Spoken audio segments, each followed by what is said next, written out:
Namaste friends, welcome back to my channel Lifestyle with Supriya. ಇವತ್ತಿನ thumbnail ನೋಡಿ ನಿಮಗೆ ಗೊತ್ತಾಗಿದೆ ಪಿಂಪಲ್ಸ್ ನೇ ಹೇಗೆ ಟ್ರೀಟ್ ಮಾಡೋದು ಸ್ಪೆಷಲಿ ಫಾರ್ ಟೀನೇಜರ್ಸ್ ಗೆ ಇದು ಸೋ ಎಲ್ಲರೂ ಯೂಸ್ ಮಾಡಬಹುದು ಟೀನೇಜರ್ಸ್ ಗೆ ಅಂತ ಏನಿಲ್ಲ ಬಟ್ ಸ್ಪೆಷಲಿ ಟೀನೇಜರ್ಸ್ ಗೆ ಇದು ತುಂಬಾನೇ ಒಳ್ಳೆಯದು ಸೋ ಇದು ನ್ಯಾಚುರಲ್ ರೆಮಿಡಿ ಆಗಿರೋದ್ರಿಂದ ಸೊ ಏನಂದ್ರೆ ಟೀನೇಜ್ ಅಲ್ಲಿ ಏನಾಗುತ್ತೆ ಅಂದ್ರೆ skin problem main ಆಕ್ನಿ skin problem ಎಲ್ಲರಿಗೂ ಇರುತ್ತೆ ಇವನ್ ಗರ್ಲ್ಸ್ ಗೆ ಇರುತ್ತೆ ಬಾಯ್ಸ್ ಗೆ ಇರುತ್ತೆ ಸೊ ಗರ್ಲ್ಸ್ ಸ್ಕಿನ್ ಅಂದ್ರೆ ಸ್ವಲ್ಪ ಜಾಸ್ತಿನೇ ಆಕ್ನಿ ಪ್ರಾಬ್ಲಮ್ ಇರುತ್ತೆ ಸೊ ಈ ಆಕ್ನಿ ಏನಂತ ಅಂದ್ರೆ ಚೆನ್ನಾಗಿ ಕಾಣಿಸೋದಿಲ್ಲ ಅನ್ನೋ ಸೆಕೆಂಡರಿ ಆದ್ರೆ ಫಸ್ಟ್ ಏನಂದ್ರೆ ತುಂಬಾನೇ ಇರಿಟೇಷನ್ ಆಗ್ತಾ ಇರುತ್ತೆ ಬರ್ನಿಂಗ್ ಸೆನ್ಸೇಷನ್ ಆಗ್ತಾ ಇರುತ್ತೆ ಅಂಡ್ ಅವ್ರಿಗೆ ಅದು ಓಪನ್ ಆಗಿಬಿಟ್ರು ಬ್ಲೀಡಿಂಗ್ ಎಲ್ಲ ಆಗ್ತಾ ಇರುತ್ತೆ ಸೊ ಪಿಂಪಲ್ ಇಂದೆಲ್ಲೂ ಸೊ ಈ ಥರ ತುಂಬಾನೇ ಪ್ರಾಬ್ಲಮ್ಸ್ ಇಂದ ಅವ್ರಿಗೆ ಏನಾಗುತ್ತೆ ಅಂದ್ರೆ ಕಾನ್ಫಿಡೆನ್ಸ್ ಲೆವೆಲ್ ಏನಿರುತ್ತೆ ತುಂಬಾನೇ ಡೌನ್ ಆಗ್ತಾ ಹೋಗುತ್ತೆ ಸೊ ಇದನ್ನ ಹೇಗೆ ರಿಮೂವ್ ಮಾಡಿ ನಮ್ಮ ಸ್ಕಿನ್ ನ ಕ್ಲಿಯರ್ ಆಗಿ ಇಟ್ಕೊಳ್ಳೋದು ಅಂತ ಇವತ್ತಿನ ವಿಡಿಯೋದಲ್ಲಿ ತೋರಿಸ್ತಾ ಇದ್ದೀನಿ ನಾನು ಬೇವಿನ ಎಲೆ ಎಷ್ಟು ನಿಮಗೆ ಒಳ್ಳೇದು ಅಂತ ಎಲ್ಲರಿಗೂ ಗೊತ್ತೇ ಇರುತ್ತೆ ನಿಮ್ಮ ಅಜ್ಜಿ ತಾತರಿಂದನೂ ಅವ್ರದ್ದು ಇದನ್ನೆಲ್ಲ ಯೂಸ್ ಮಾಡಿರ್ತಾರೆ ಏನಂತ ಅಂದರೆ ನಿಮಗೆ ಅಂಗಡಿನಲ್ಲಿ ಪ್ಯಾಕ್ಟೇನ್ ಸಿಗುತ್ತೆ ನಿಮಗೆ ಶಾಪ್ಗಳಲ್ಲಿ ಅದನ್ನು ಯೂಸ್ ಮಾಡೋ ಬದಲು ನಿಮಗೆ ನ್ಯಾಚುರಲಾಗಿ ಸಿಗೋ ಅಂತ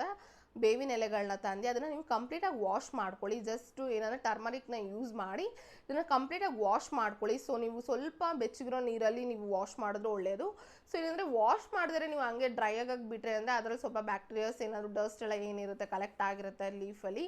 ಸೊ ಅದನ್ನು ರಿಮೂವ್ ಮಾಡಿದ್ರೆ ನೀವು ಡ್ರೈ ಮಾಡಿದ್ರೆ ನಿಮ್ಗೆ ಅಫ್ಕೋರ್ಸ್ ಗೊತ್ತೇ ಇರುತ್ತೆ ತುಂಬಾ ಅನ್ಹೈಜಿನಿಕ್ ಆಗುತ್ತೆ ಅದನ್ನು ನಾವು ಯೂಸ್ ಮಾಡ್ಬೇಕಾದ್ರೆ ಪಿಂಪಲ್ಸ್ ಇನ್ನೂ ಜಾಸ್ತಿ ಆಗುತ್ತೆ ಸೊ ಕಂಪ್ಲೀಟಾಗಿ ನೀಟಾಗಿ ವಾಶ್ ಮಾಡಬೇಕು ಸೊ ವಾಶ್ ಮಾಡಿದ್ಮೇಲೆ ಅಷ್ಟೇ ಇದನ್ನು ಡ್ರೈ ಮಾಡೋದು ತುಂಬಾ ಇಂಪಾರ್ಟೆಂಟ್ ಸೊ ಎಲ್ಲಿ ಡ್ರೈ ಮಾಡಬೇಕಂದ್ರೆ ನೀವು ತುಂಬ ಟೆರೆಸ್ ಮೇಲೆ ಹೋಗಿ ಸುಮ್ಮನೆ ಜಸ್ಟ್ ಪೇಪರ್ ಮೇಲೆ ಹಾಕಿ ಆ ಥರ ಎಲ್ಲ ಡ್ರೈ ಮಾಡಬಾರ್ದು ಸೊ ಏನಂತ ಅಂದರೆ ಅವಾಗೂ ಅಷ್ಟೇ ಡಸ್ಟ್ ಎಲ್ಲ ಏನಿರುತ್ತೆ ಅದು ಕಲೆಕ್ಟ್ ಆಗೋದಕ್ಕೆ ಮೇನ್ ರೀಸನ್ ಆಗಿಬಿಡತ್ತೆ ಏನಕ್ಕಂದರೆ ಡ್ರೈ ಇರೋದಿಲ್ಲ ಅದು ಆ್ಯಂಡ್ ಟೆರೆಸ್ ಮೇಲೆ ಸ್ವಲ್ಪ ಗಾಳಿ ಆಡೋದ್ರಿಂದ ಡಸ್ಟ್ ಎಲ್ಲ ಬೇಗ ಬಂದು ಕುತ್ಕೊಂಡ್ಬಿಡುತ್ತೆ ಎಲೆಗಳ ಮೇಲೆ ಸೊ ಮನೆಯಲ್ಲೇ ನೀವು ತಿಳಿ ಏನು ಎಳೆ ಬಿಸಿಲು ಅಂತ ಏನು ಹೇಳ್ತಾರೆ ಸೊ ಅದರಲ್ಲಿ ನೀವು ಕಂಪ್ಲೀಟಾಗಿ ಡ್ರೈ ಮಾಡಬೇಕು ನಿಮ್ಗೆ ಒಂದಿಷ್ಟು ಸೊಪ್ಪು ತಗೊಬಂದರೆ ನಿಮಗೆ ಒಂದಿಷ್ಟೇ ಪೌಡ್ರ್ ಆಗೋದು ಬಟ್ ಅಷ್ಟೇ ಪೌಡ್ರ್ ತುಂಬಾ ಎಫೆಕ್ಟಿವ್ ನಿಮಗೆ ಸೊ ಇದನ್ನು ಮಾಡೋದು ಹೇಗೆ ಅಂತ ಗೊತ್ತಾಯ್ತಲ್ಲ ನಿಮಗೆ ಇದನ್ನು ನೀಮ್ ಲೀಫ್ನ ಹೇಗೆ ನೀವು ಪೌಡ್ರನ್ನ ಮಾಡ್ಕೊಳ್ಳೋದು ಅಂತ ಸೊ ಕಂಪ್ಲೀಟಾಗಿ ಡ್ರೈ ಮಾಡಾದ್ಮೇಲೆ ಜಸ್ಟ್ ಗ್ರೈಂಡ್ರಲ್ಲಿ ನೀವು ಪೌಡ್ರ್ ಮಾಡ್ಕೊಳ್ಳಿ ಸೊ ಈಸಿಯಾಗಿ ಪೌಡ್ರ್ ಆಗಿಬಿಡುತ್ತೆ ನೀವು ಇದನ್ನು ಒಂದು 2 to 3 ಡೇಸ್ ಅಂತೂ ನೀವು ಕಂಪ್ಲೀಟಾಗಿ ಡ್ರೈ ಮಾಡೋದಕ್ಕೆ ಡ್ರೈ ಆಗೋದಕ್ಕೆ ಬಿಡಬೇಕು ಏನಿದೆ ನೀಮ್ ಲೀವ್ಸ್ನ ಡ್ರೈ ಆಗೋದಕ್ಕೆ ಬಿಡಬೇಕಾಗತ್ತೆ